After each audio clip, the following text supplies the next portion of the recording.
ગોળવાળા અડદિયા recipe કંઈ પણ ઝંઝટ વિના અને પરફેક્ટ હેલ્થી અડદિયા તમે પણ ઘરે જરૂર ટ્રાય કરજો. હાય ફ્રેન્ડ્સ, હું છું બાલા સેલા. સ્વાગત છે તમારું મારી કાઠિયાવાડી રસોઈ ચેનલમાં. તો આજે આપણે જોશું અડદિયા રેસીપી. તો અહીં મેં અડદિયા બનાવવા માટે થઈને અડદનો જાડો દરેલો લોટ લીધો છે. તે મેં 250 ગ્રામ જેટલો લીધો છે. ત્યારબાદ 100 ગ્રામ જેટલો ગુંદ લીધો છે. ત્યારબાદ મેં અહીં 250 ગ્રામ જેટલું ઘી લીધું છે. ત્યારબાદ મેં અહીં 250 ગ્રામ જેટલો ગોળ લીધો છે અને અહીં મેં કાજુ બદામ અને પિસ્તા પણ લીધા છે. અહીં આપણે જાડા દળેલા અડદના લોટમાં ઘીનું મણ આપીને તેને આપણે 10 મિનિટ રેસ્ટ આપી દઈશું. ત્યારબાદ તેને અહીં આ રીતે મિક્સ કરીને 10 મિનિટ રેસ્ટ આપવાનો છે. મેં અહીં ઘીને ગરમ કરવા રાખેલું છે. તેમાં હું ગુંદ એડ કરીને તેને સરસ રીતે તળી લઈશ.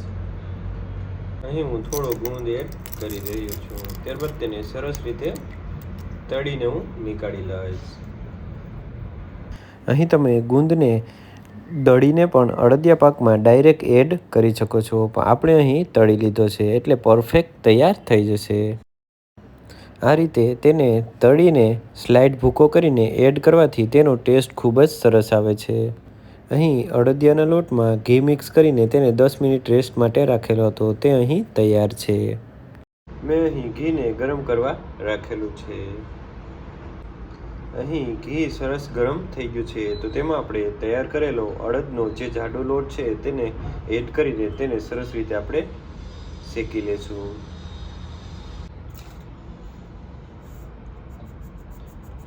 આ રીતે આપણે એડ કરીને લો ગેસની ફ્લેમ પર સરસ રીતે આપણે તેને શેકવાનો છે.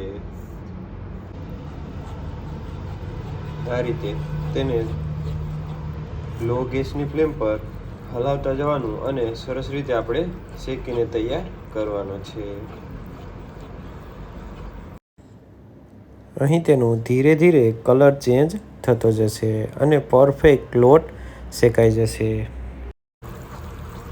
અહીં તેનો કલર ચેન્જ થવા લાગ્યો છે. અહીં તેનો કલર ગોલ્ડન બ્રાઉન જેવો થવા લાગ્યો છે, તમે જોઈ શકો છો. અહીં તમે જોઈ શકો છો પહેલાં કલર કેવો હતો અને પછી કેટલો સરસ થઈ ગયો છે.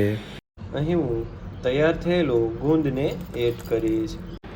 અહીં ગુંદને જે આપણે ઘીમાં તળેલો હતો તે મેં ગુંદ એડ કર્યો છે. તેને સરસ મિક્સ કરી લઈશ.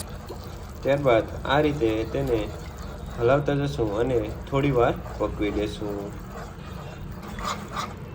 અહીં તમે જોઈ શકો છો આપણે ગુંદ એડ કર્યા બાદ તે પણ સરસ રીતે તૈયાર થઈ ગયો છે અને અહીં આપણા અડદિયાનો કલર પણ ચેન્જ થવા લાગ્યો છે. તો અહીં આપણે તેને એકદમ સોફ્ટ બનાવવા માટે થઈને થોડું આપણે દૂધ એડ કરીશું.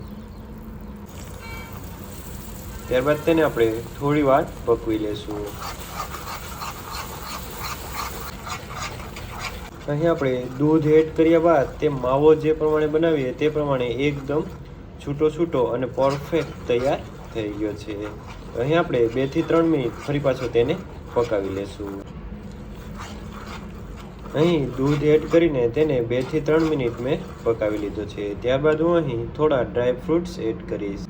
હું અહીં કટિંગ કરેલા ડ્રાય ફ્રૂટ્સ એડ કરું છું.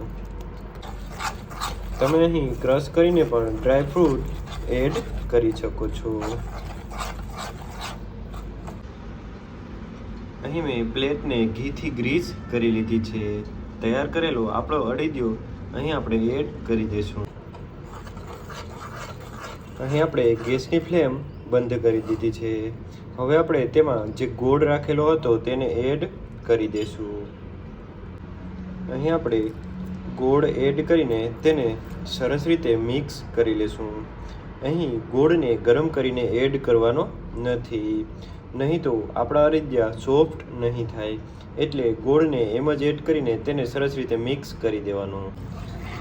ત્યારબાદ ગોળને એડ કરીને સરસ રીતે તેને મિક્સ કરી લેવાનું. એટલે ગોળ પરફેક્ટ રીતે મિક્સ થઈ જશે। આ રીતે તેને થોડીવાર હલાવશો એટલે બધો જ ગોળ સરસ રીતે પીગળી જશે। અહીં એકદમ પરફેક્ટ આપણો અડીદિયો તૈયાર થઈ ગયો છે। તમે જોઈ શકો છો તેમાંથી ઘી પણ ઉપર આવવા લાગ્યું છે। તો હવે આપણે તેને એક પ્લેટમાં નીકાળી લેશું।